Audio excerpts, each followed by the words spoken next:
Hello everyone, welcome back to my channel. This is Priyasha Das from CrackZat, and today in this video we're going to talk about the 10 years analysis of poem based RCs in the ZAT examination. Technically हम बात करने वाले हैं the frequently asked type questions के under this category, but हम सिर्फ ये मुंह से ऐसे ही नहीं बोल देते हैं, हम देते हैं आपको एविडेंस जिसके लिए लगती है बहुत भारी स्टडी. हमने काफी अच्छे से स्टडी कर कर इस तरह के frequently asked questions निकाले हैं.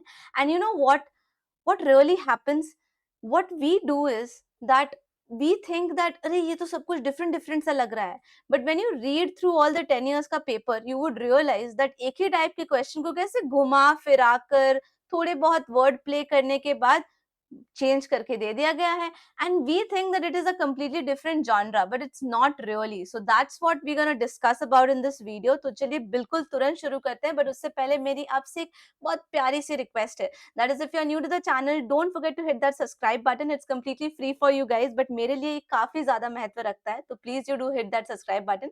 And if you have already subscribe, then don't forget to like this video as well and share with more and more people, because sharing से ही तो ज्यादा लोगों के पास ये वीडियोस पहुंचेगी. यार इतनी मेहनत लगी है लिटरली.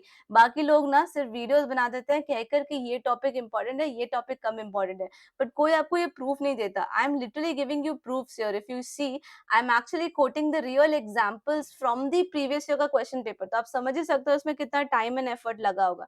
तो प्लीज उसके लिए एटलीस्ट एक लाइक, कुछ बहुत सारे शेयर्स और हाँ सब्सक्राइब जरूर कर दीजिएगा. Let's get started immediately. The first thing which we're going to talk about is the inference and the theme identification questions. तो इसको फ्रेम करने के तरीके बहुत डिफरेंट है. जैसे 2022 के पेपर में we can easily see that there was a question which says which of the following cannot be inferred from the poem, है ना. तो cannot be inferred का क्या मतलब है? That means कि आपको हर एक ऑप्शन में कहीं ना कुछ इन्फरेंसेस देखने को मिलेंगे, एंड आपको उसमें से वो क्वेश्चन ऑप्शन को खोज के निकालना है जो कि मैच नहीं करता. That means technically they are making you do a bit of more hard work. अब इसमें दो चीजें हैं जो मैं आपके साथ शेयर करना चाहती हूँ. The first thing is the tip and the second thing is what kind of an approach you should build up in these questions. So tip Priyasha की तरफ से आपके लिए ये रहेगी that obviously poem को तो thoroughly read करना ही है, but उसमें से what you have to focus more on is the emotions. So try to understand the tone, number one, and number two, the emotions which is trying to be conveyed through the poem. बस word के literal meanings को कभी मत खोजिएगा, because that's the wrong way of reading a poem. The strategy which you should develop or the approach which you should have is identify some kind of recurring words in the poem. ये भी note करके रखिए, मैं जो भी बोल रही हूँ ना, प्लीज एक नोटपैड लेकर उसे नोट कर लीजिए. रिकरिंग वर्ड्स या फिर इमेजरी देखने को मिलेगी आपको पोएम में, ऐसा कुछ भी hint which actually depict some kind of underlying theme, उन चीजों पर फोकस करना है आपको. And try to figure out the meaning of the sentence, not figuratively, I mean not meaningfully like English meaning, but figuratively. उसका थोड़ा होता है ना, जैसे आप किसी को कहते हैं कि अरे राई का पहाड़ बना दिया. अब that doesn't really mean कि आपने राई लिया और एक एक राई बैठा बैठा के उसका पहाड़ बनाया. That is a actual meaning, but figurative meaning क्या है? फिगरेटिव मीनिंग का मतलब यहाँ पर ये हो गया कि छोटी सी बात को बड़ा बना दिया. So this is how you are suppose to move ahead in this type of questions. मेरे पास आपके लिए एक और एग्जांपल भी है. फॉर एग्जाम्पल 2016 में भी एक पोएम आया था, सोल इन द सी. उसमें भी एक क्वेश्चन देखने को मिला था that which of the following would best capture the essence of the poem above. अब इसमें भी आप क्या समझ रहे हो? Essence of the poem is again technically the same thing. Theme detection को बोलने का एक अलग तरीका है. तो आप समझ ही सकते हो that in these type of questions what we are primarily focusing on, we are primarily focusing on reading and understanding the emotions and the figurative meaning. Okay, दूसरे type of very frequently asked questions में आते हैं which is literal interpretation. ये काफी ज्यादा देखने को मिला है, क्योंकि अभी जैसे मैंने क्या कहा आपको कि फिगरेटिव मीनिंग निकालो, लिटरल मीनिंग मत निकालो, बट लिटरल इंटरप्रिटेशन पे भी क्वेश्चंस आते हैं. जैसे 2017 में हमारा एक पोएम था, invisible atoms coming together revealing themselves in visible forms. इस पे एक क्वेश्चन आया था, what does the phrase yonder stars Are they not pearls floating on teeming seas likely signify? So it was a very complicated sentence, as you guys can see. And over here, you can understand this is trying to test your ability in interpreting the imagery used in the poem. बिल्कुल proper poem की sentence का meaning निकालना. तो इस तरह के questions को solve करने के लिए कैसे tips या strategies का आपको use करना है, इसके लिए मेरे पास आपके लिए एक tip है. The one thing which can be done in these type of questions is trying to understand poem का like ओवरऑल कॉन्टेक्स्ट, क्योंकि ओवरऑल कॉन्टेक्स्ट से आपको वो नेगेटिव जा रहा है, पॉजिटिव जा रहा है, सरकास्टिक वे में बात कर रहा है, टोन जिसे कहते हैं, आप उस चीज को अगर भाप लोगे तो ऑप्शन एलिमिनेशन करना बहुत आसान होगा. और मैं ये सारे टिप्स एक ऐसे बंदे को दे रही हूँ जो कि पोएम के बारे में कुछ भी नहीं जानता, right. I am not giving this with respect to a person who is like an student who has done masters in English or something like that. No, these tips will be applicable to all of you. तो मैं आपको बस तुक्के सही लगाने की strategy बता रही हूँ, या फिर आप ये भी कह सकते हो दैट मैं आपको कॉन्सेप्ट दे रही हूँ कि किस तरह से आप अपने राइट आंसर तक पहुंच जाओ. Right. You know, you have to avoid adding any symbolic interpretation here. ये ऐसा नहीं है कि लिटरल मीनिंग पूछा है तो आप बस कॉमा और फुल स्टॉप लेकर बैठ गए. Second, which can be one point, one strategy or approach which you can develop in answering these type of questions accurately is that you rephrase those complex sentences or phrases into simpler terms. Try to clarify it or get direct meanings out of it by rephrasing it. कई बार होता है poems की एक खासियत है कि सब कुछ तोड़ मरोड़ कर आगे पीछे लिख देते हैं. तो you try to rearrange it yourself and ये करने पर maximum number of times आपको आंसर directly मिल जाता है, right? So this is one thing you need to keep in mind. एक ऐसा एक और example है 2020 में भी आया था, which says that which of the following best reflects the author's understanding of human perception of pleasure. So this is not your understanding. What you people need to pay attention to is understanding कि ये आपकी understanding नहीं पूछ रहा, ये author के perception और perception of pleasure की बात कर रहा है. Then comes the third type of very frequently asked question, which is figurative language and literary devices. तो फिगरेटिव लैंग्वेज और लिटरेरी डिवाइसेस का मतलब है, इस तरह के क्वेश्चंस में हम जनरली मेटाफर्स, सिंबोलिज्म पे काफी ध्यान देते हैं. Alright, for example there is an example from that 2021 का paper which is black lake, black board, too black, कितना सारा ब्लैक है ना इसमें. So this is actually the question was that what does this imagery of black black black board is actually suggesting. So here, do you go by the literal meaning? अगर आप literal meaning पे चले जाओगे तो आप तो बस बोलोगे कि सिर्फ ब्लैक कलर का प्रमोशन हो रहा है और कुछ नहीं हो रहा है. Correct. But then what is the tip in these type of questions? You have to familiarize yourself with common literary devices. इस पर मैंने एक बहुत डिटेल में प्यारी सी फिगर्स ऑफ स्पीच पे वीडियो बनाई हुई है. अगर आपने अभी तक नहीं देखा तो मुझे रिक्वेस्ट है कि आप जरूर जाकर देखो. ओके, यूट्यूब के वीडियोस आपका सिर्फ टाइम और डेटा मांगती हैं आपसे और कुछ नहीं मांगती. तो अगर आपके पास डेटा और टाइम है तो please go and watch that. 10 minutes का वीडियो है, but this can assure you full marks in the poem based RCs of this type of questions. तो इसीलिए क्यों रिस्क लेना, है ना, फ्री ऑफ कॉस्ट है, जाकर जरूर देख लो. The links have been added in the description box, highlighted comment, and most importantly I will be adding few important files in the Unstop, जहां से आपने क्रिटिकल रीजनिंग के मैजिकल क्वेश्चंस लिए थे ना, बिल्कुल वहीं पर आप पोएम बेस्ड आरसी का भी एक बहुत अच्छा सा बंडल डाउनलोड कर सकते हो. Alright, I'll update you about when I have uploaded the important things over there on Instagram and Telegram. YouTube community post में भी मैं डाल दूंगी for the people who are not available on the other social media platforms.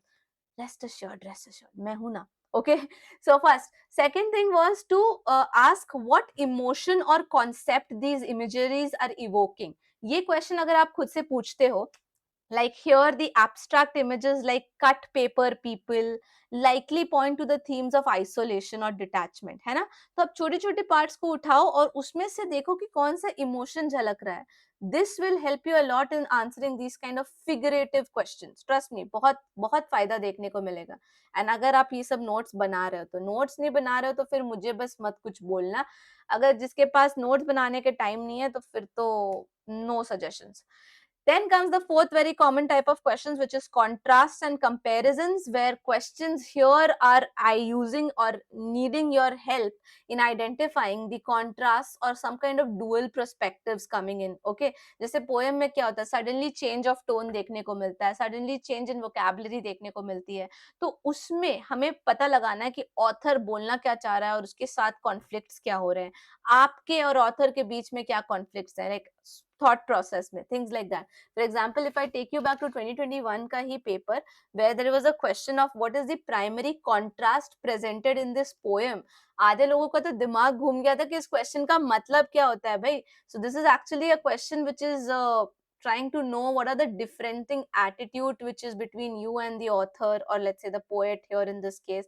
Poet के emotional responses आप मैं like reality के versus सही है या गलत है, questions like this. Okay, so इसको सॉल्व करने की major tip, let Priyasha think, इसको सॉल्व करने की मेजर टिप होनी चाहिए that you should look for change in tones, shifts in perspective in the entire poem. Suddenly there will be words like but, yet, while.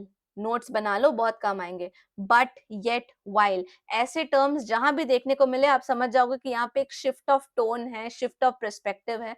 तो you can very well catch कि change कहाँ हो रहा है, तो फिर ऑटोमेटिकली पता चल जाएगा कि चेंज क्या हो रहा है. Then you have to mark those changes in emotions, identify कि क्या कॉन्ट्रास्ट किया जा रहा है. You have to pay attention to how each persons perception is differing and what this says about the nature of the relationship, like that. ठीक है, उस तरह से आप जब नोट्स बनाओगे, आई मीन जब आप पोएम को उस नजरिए से देखोगे, then you would get the answers better. All right, and finally coming to the fifth and the most important common type of questions under poems, that is none other than the essence of the poem or the summary of the poem.